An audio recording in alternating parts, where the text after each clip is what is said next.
Number 10. Order. Derek Ball. Thank you, sir. My question is to the Minister of Social Development. Does she stand by all her statements? The Honourable Anne Tolley. Well, Mr. Speaker, yes, if taken in context. Supplementary. Supplementary question, Derek Ball. Does she stand by her statement she made in reference to the Army's Youth Limited Service Volunteer Scheme's funding? Quote, "We have reduced that because, of course, the numbers of young people as we've come through the global financial crisis have reduced," end quote. The Honourable Anne Tolley. Mr. Speaker, yes. True. Supplementary question, Derek Ball.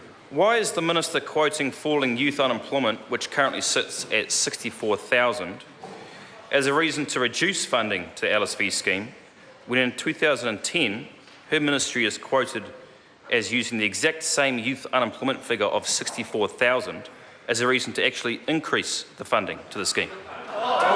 The Honourable Anne Tolley.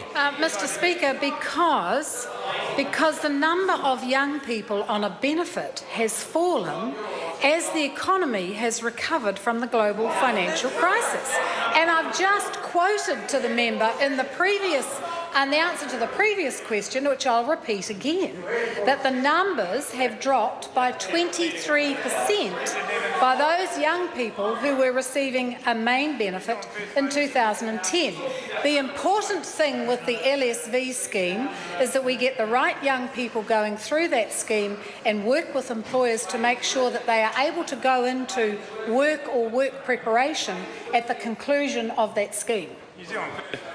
Point of order. Point of order, Derek. I seek leave to table a document that is prepared by the Library which shows the 2010 Q1 unemployment at 64,000 and Q1 2015 Order. 64,000. Order. Such figures are published on a regular basis by Statistics New Zealand. Supplementary. Supplementary question, Derek Ball. What other reports, including any Treasury reports that were not included in her OIA response to me, have made her go against her own ministry's advice recommending funding for 1,200 places and instead cut funding to 800 places? Or were there no reports and she just wants to cut costs? The Honourable Anne Tolley. Mr. Speaker, as I've just said, we have seen a reduction of the number of young people on a main benefit. Well, those are published on a quarterly basis. The member can see them on the website any old day. He doesn't need to actually have an OIA. I suggest he does a bit of homework and go in and look on the MSD website. Supplementary. Supplementary question, Derek Ball.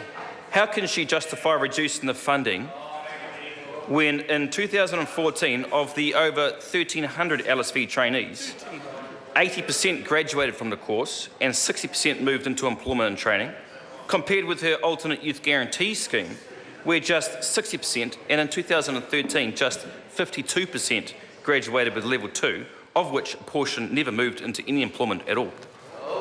The Honourable Anne Tolley. Mr. Speaker, as I've said, the important thing with those young people going through the LSV scheme is to ensure that at the end of that they're able to go into employment or into employment preparation.